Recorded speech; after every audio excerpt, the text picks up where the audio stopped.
honorable members of the Security Council, honorable special representative of the Secretary General, ladies and gentlemen. I am pleased to be here and to see you every 3 months, but let me remind you why we are here. On 10th of June, 1999, Resolution 1244 was adopted in order to resolve the grave humanitarian situation in Kosovo and to provide for the safe and free return of all refugees and displaced persons in their homes in the aftermath of a terrible war and ethnic cleansing. Please try to read Security Council Resolution 1244 again, just for a moment, and you will be lost as we talk about a country that no longer exists, former Yugoslavia. And while UNMIK was established for an initial period of 12 months, it continued to operate not only for more than 12 years, but today, after 18 years, we are still here because of this resolution, which, by the way, does not require Secretary General to report on the United Nations Interim Administration Mission every 3 months. Therefore, let's keep it real and let's bring UNMIK to an end. Times have changed since 1999. Kosovo today is free, independent, and sovereign state. There is absolutely no need for UNMIK to be present, as it has no role, no function, except for some self-invented initiatives that are being put in place to justify its existence. On budget terms alone, over $400 million have been spent since 2009 to maintain a mission whose mandate was concluded years ago. Imagine, ladies and gentlemen, millions of refugees all around the world, the largest number since World War II, 65 million of them. I am sure UNMIK's millions and resources can be put at a much better use.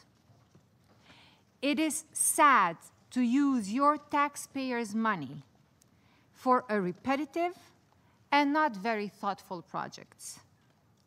Instead of shrinking its budget and returning it, we see that UNMIK is building and it's funding permanent solar panels in a rented building in Kosovo. Member states should take action on what has been repeated many times in this respectable chamber. Downsize the mission on many levels and bring it to an end.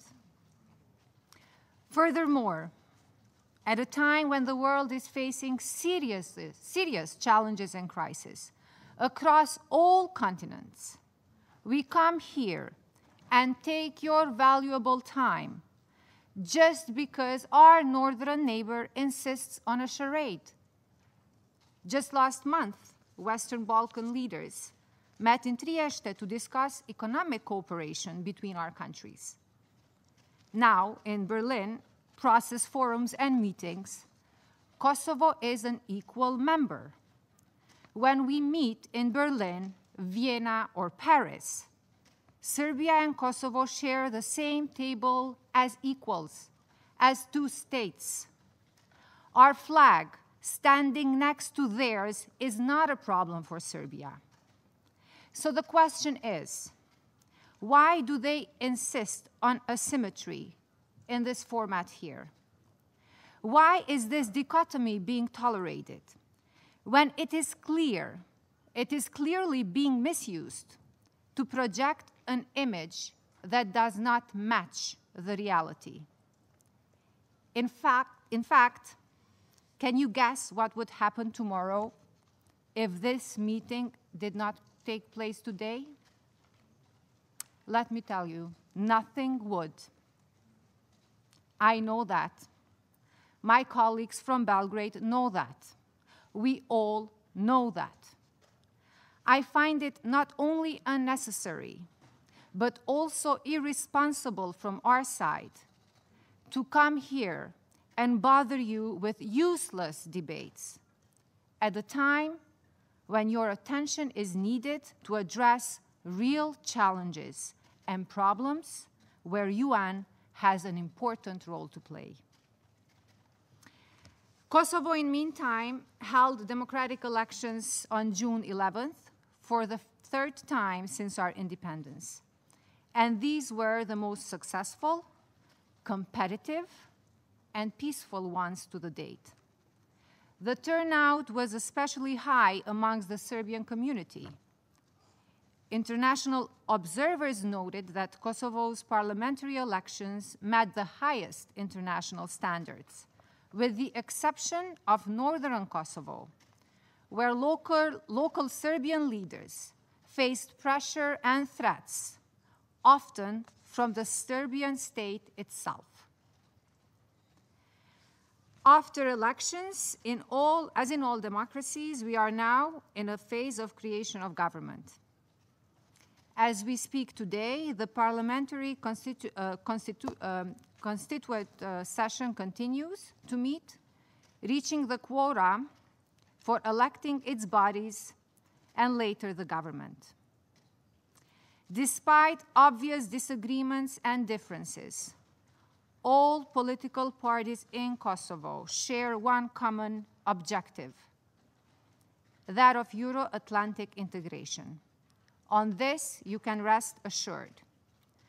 While our path toward European Union has been sealed with the entry into force of the Stabilization and Association Agreement, we are now focused more than ever on starting the process for Partnership for Peace with NATO. In this context, Kosovo's institutions have been working hard alongside our partners to conclude the process of transformation of our security forces into armed forces. We have, for way too long, been consumers of security. We believe it is time to not only fulfill our sovereign duty by establishing our own armed forces, but also to contribute to the regional and international security infrastructure. The challenges we face today are borderless, and they demand that we all work together, side by side. Kosovo cannot afford to sit and be a silent observer. We want to be an active participant and contribute. We are very thankful for Vice President Pence's statement 2 weeks ago in Podgorica at the Adriatic Charter Summit, where VP loudly and clearly articulated US's support for Kosovo's full membership in this organization. We will do everything on our side to convince our Serbian citizens that Kosovo's army will be their army too, and there is absolutely nothing to fear. It is my pleasure to inform you that we have already started to reap the fruits of our efforts. Last month, on 7th of July, Kosovo security forces organized the ceremony for the graduation of 61 new cadets, 58 Kosovo Serbs and 3 Kosovo Montenegrins. Today, they are active members of KSF, serving in all of KSF units. So while we will talk to our Serbian citizens to address their concerns, we will not allow anyone to have a veto power over this process. During the last several months, we have been faced with a very aggressive and unconstructive attitude from our northern neighbor. Instead of normalizing relations, Serbia has been creating unnecessary obstacles in different regional and international forums. Not to mention the violation of the implementation of other Brussels agreements, some of which have been completely blocked, such as the ones on energy, justice, and the recognition of diplomas. Others have been disrupted in different phases of implementation, such as the agreement on cadastre, civil protection, dismantlement, revitalization of the Mitrovica Bridge, revitalization of the main street in northern Mitrovica, full dismantlement of Serbian parallel structures in Kosovo, etc. Sabotages continue, and the most concerning thing is Serbia's duality in pretending to implement agreements and simultaneously continuing to support its parallel structures in Kosovo, including the illegal municipalities in the northern and other part of Kosovo. Let me reassure you, ladies and gentlemen, that Kosovo, on its part, will implement all agreements reached in Brussels and in line with the recommendations from our Constitutional Court. We will establish the Association of the Serbian Municipalities. We always talk about normalization, but normalization cannot be unilateral. Normalization and reconciliation cannot be achieved at the expense of truth and justice. One of the latest shameful actions from Serbia was banning the former president, Madame Atifete Jahjaga, from entering Serbia to participate at an event in Belgrade, which was meant to boost the dialogue between the two countries. Madame Jahjaga was intended to attend the promotion of a book containing testimonies from women tortured and raped during the war in Kosovo. Acknowledging the truth about war crimes in Kosovo is the only way for both societies to move forward. President Jahjaga was not able to read her speech in Belgrade. Therefore, I want to read a part of it here. The stories presented in the book are not only stories of torture and abuse. They are stories of the cruelest form of torture. These are stories of rape, rape used as a tool of war. These are stories of a truth that has been attempted to be concealed, hidden, and buried. Over the years, I have met hundreds of survivors of sexual violence during the war in different parts of my country. Carefully and patiently, I have listened to their stories. I have cried for those who needed me to cry with them. And I have stayed strong for those who needed me to be strong. I have heard a story of a woman from Drenica region who was gang raped continuously by Serbian paramilitary forces over 6 months. I have spoken to a woman in Jakova whose body was mutilated while she was raped.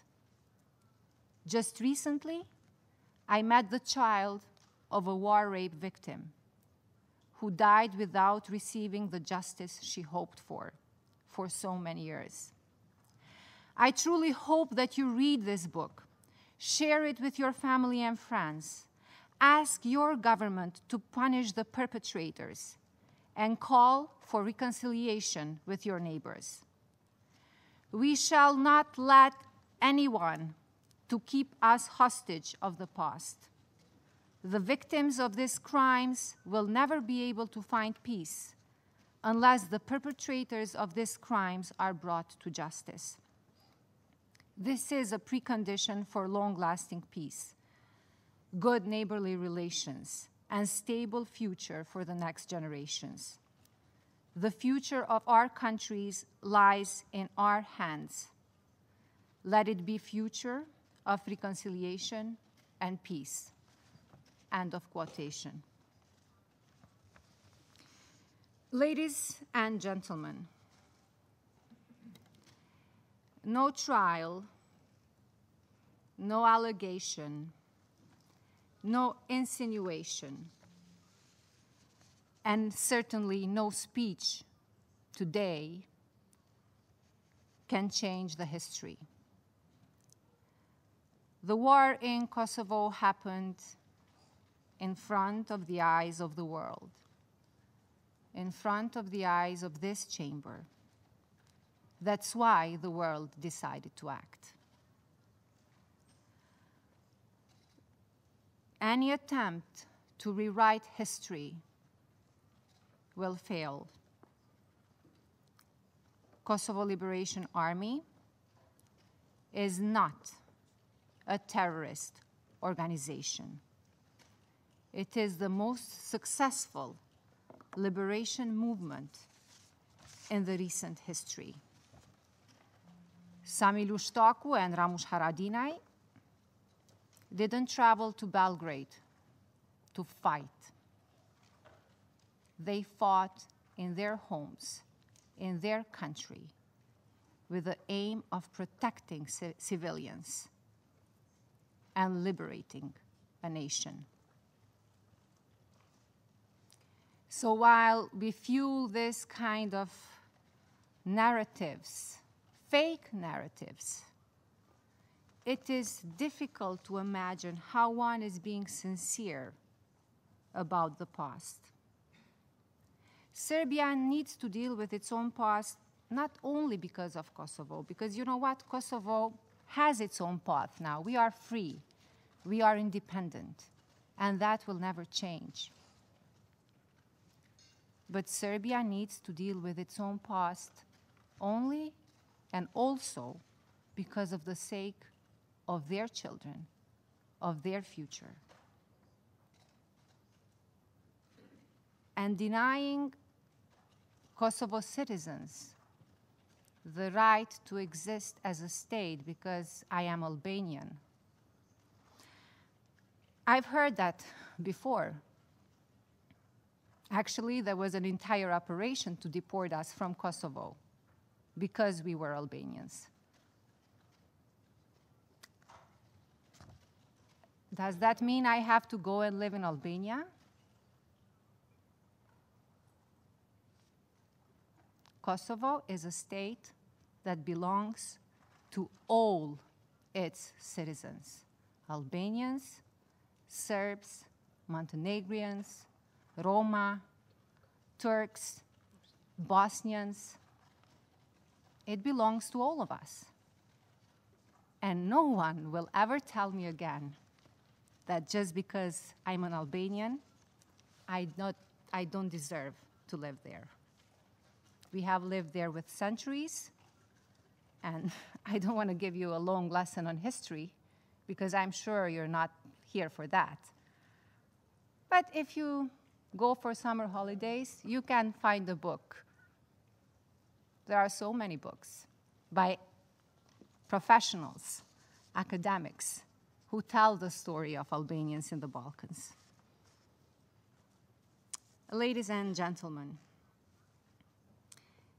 in the last couple of days, a new debate has been generated in Serbia. One initiated by the Serbian president, calling for a historic deal between Serbia and Kosovo, and calling for a compromise. Now allow me to state Kosovo's independence, as declared in 2008, is a compromise. Ahtisaari's proposal was difficult and painful compromise. Now, all of a sudden, the compromise has become our position. That will not stand. Renewing the ideas of solutions along ethnic lines is dangerous for the entire region.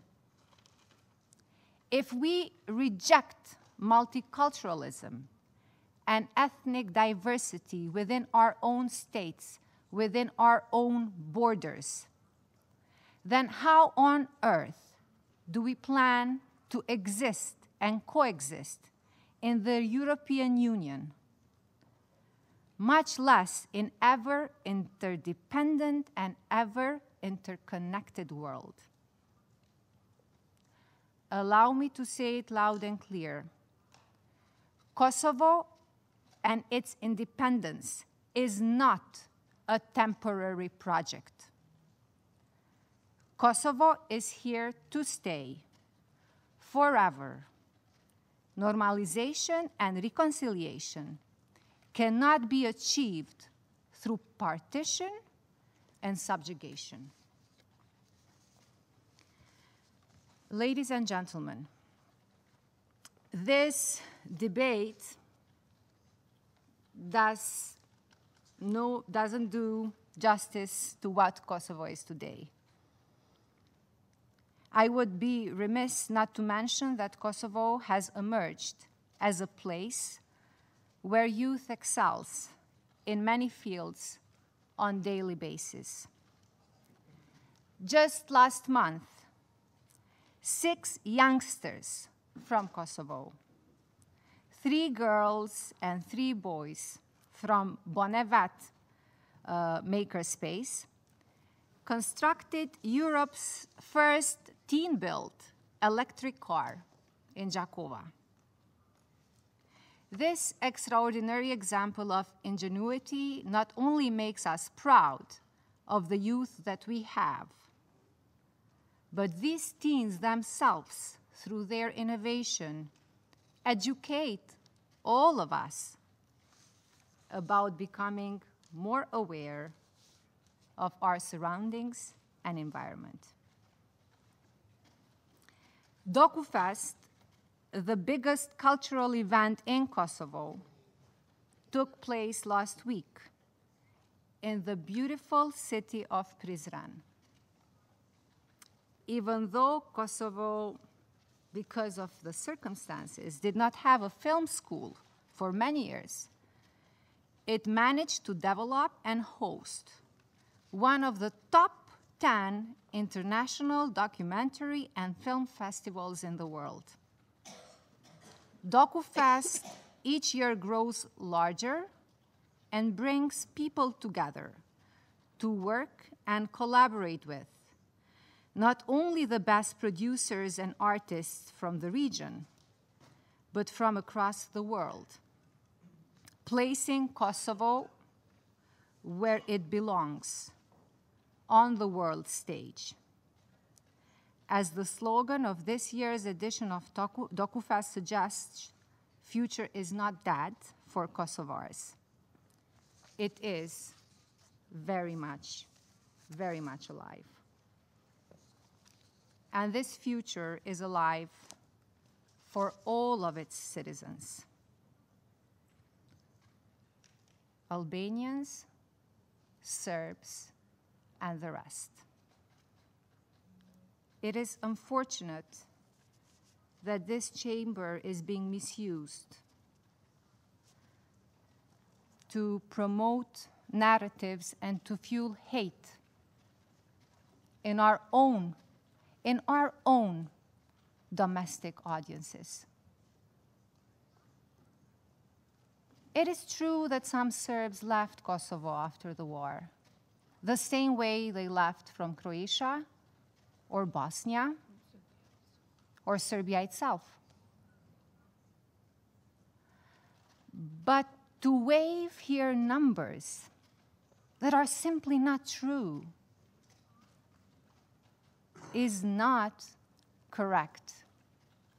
The only reason why Serbs did not participate in large numbers in the census is because Serbian government called them not to participate in the census. There was massive campaign from Belgrade's government calling Serbs not to participate in the census. So we have the census data, which we agree needs to be revised. But then we also have election data. Who is voting on behalf of the Serbs in Kosovo? The numbers do not add up. Only in the last elections, we had around 70,000 Serbs voting inside Kosovo. Only in the north. So please, let's be realistic. Come and visit Kosovo, and you will see that this debate here does no justice to it. Thank you.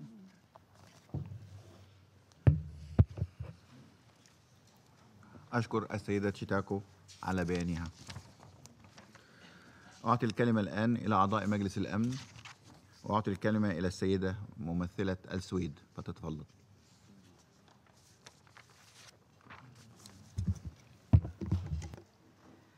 Thank you, Mr. President. Mr. President, let me begin by thanking the Special Representative Tanin for his comprehensive briefing today. I would also like to thank the First Deputy Prime Minister and Minister of Foreign Affairs, Dacic, and Ambassador Citaku for their statements to the Council.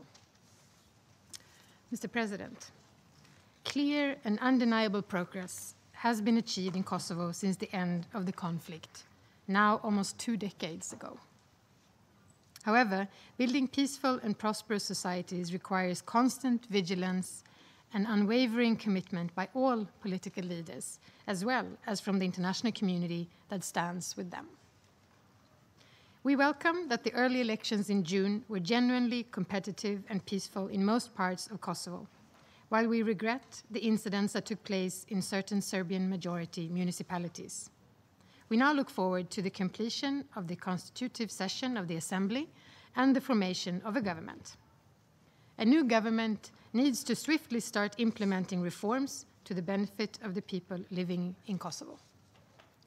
Sweden looks forward to continuing its bilateral development cooperation as well as its political support to Kosovo's progress in the areas of democracy, human rights, rule of law, and sustainable and socioeconomic development for both women and men. Mr. President, the peoples of Serbia and Kosovo are looking towards a future together within the European Union. To this end, the normalization of relations is key. Regional cooperation and good neighborly relations are crucial for a stable, peaceful, and prosperous Western Balkans.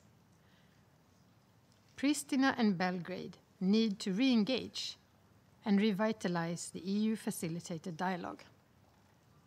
Both parties must implement their respective parts of the agreement, most notably with respect to the dismantling of parallel structures in Serb majority areas and the establishment of the Association of Serb Municipalities.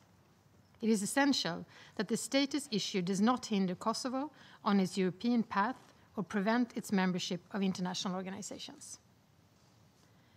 Within the framework of the normalization process, women's participation is key to foster sustainable and inclusive peace and stability. We note that the report of the Secretary General describes that UN Women, together with the Kosovo Special Prosecution Office, organized an expert meeting on conflict-related sexual violence.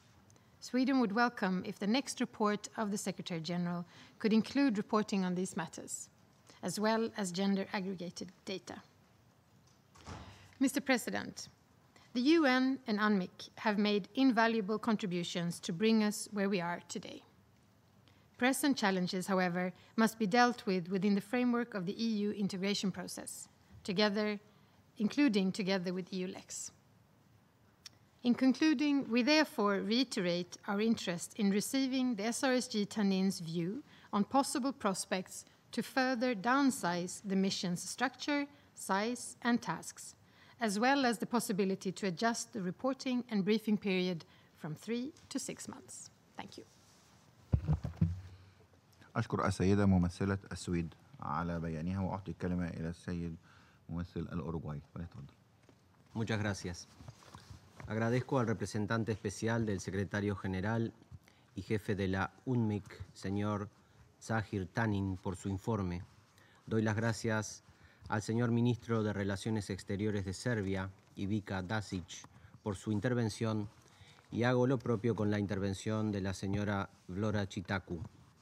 Como hemos mencionado en anteriores oportunidades, Uruguay aboga por el estricto respeto al principio de integridad territorial y por la observancia de la resolución del Consejo de Seguridad 1244 como la base jurídica para la resolución de la situación en Kosovo.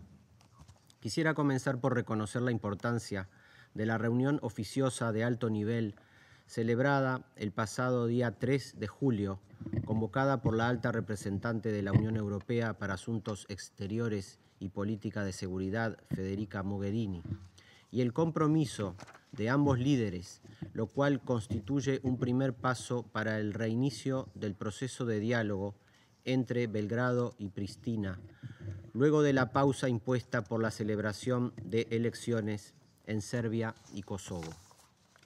Asimismo, alentamos a los líderes kosovares a trabajar constructivamente y avanzar en el nombramiento de sus autoridades. Destacamos igualmente la importancia del proceso de normalización de las relaciones entre Pristina y Belgrado y del cumplimiento de los compromisos ya asumidos a nivel internacional. En relación con las tensiones e incidentes al inicio del periodo que cubre el informe del secretario general, reafirmamos una vez más el rechazo a cualquier retórica belicosa, incitación al odio, la desestabilización y los ultranacionalismos. En otro orden, vemos con interés el diálogo interno lanzado por el señor presidente Aleksandar Vučić sobre Kosovo. El trabajo de los líderes regionales en busca de acuerdos beneficiosos puede ser un activo para ambas comunidades. Uruguay considera fundamental avanzar por el camino de la reconciliación, el respeto por las minorías y su correcta integración a la sociedad. En tal sentido, preocupa la limitación a la libertad de circulación de los ciudadanos serbo-kosovares debido al no reconocimiento de los pasaportes emitidos por la Dirección de Coordinación del Ministerio del Interior de Serbia y a las dificultades que denuncian para obtener documentos en Kosovo. Por otra parte, damos la bienvenida al establecimiento en Pristina de un centro de recursos para personas desaparecidas, iniciativa que agrupa a albaneses y serbios, y congratulamos la realización de un evento bajo los auspicios de ANMIC y la Oficina del Alto Comisionado para sensibilizar sobre esta cuestión urgente. Instamos a colaborar en los procesos de retorno de los desplazados internos, a mantener políticas de reconciliación y al respeto por el patrimonio cultural y religioso, en particular los centros sagrados. ANMIC desarrolla un importante trabajo en la zona, promoviendo la seguridad, estabilidad y el respeto de los derechos humanos. Es oportuno también destacar el trabajo de los asociados de Naciones Unidas en este tema, la Unión Europea y EULEX, la OSCE, la KFOR, que, entre otros, cooperan desde hace tiempo con la ANMIC. Destacamos el trabajo realizado con los jóvenes en cumplimiento de la resolución del Consejo de Seguridad 2250, la realización de la primera Asamblea de la Juventud de Kosovo, a través de la cual se fomentó la reconciliación y la visión de futuro, y los proyectos en general llevados adelante con ONU Mujeres y UNICEF, entre otras entidades. Asimismo, agradecemos a la labor de las diferentes organizaciones en el terreno que trabajan por el avance de Kosovo y la normalización de las relaciones entre las comunidades en la región.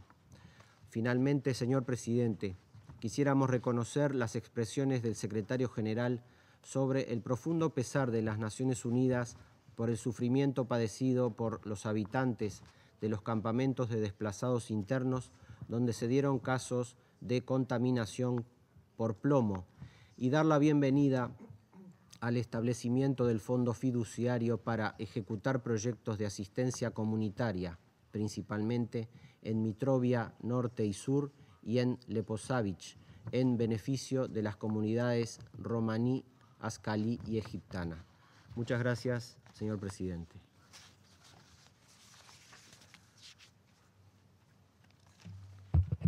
أشكر السيد ممثل الأوروغواي على إحاطته. أعطي الكلمة إلى السيدة ممثلة الولايات المتحدة الأمريكية.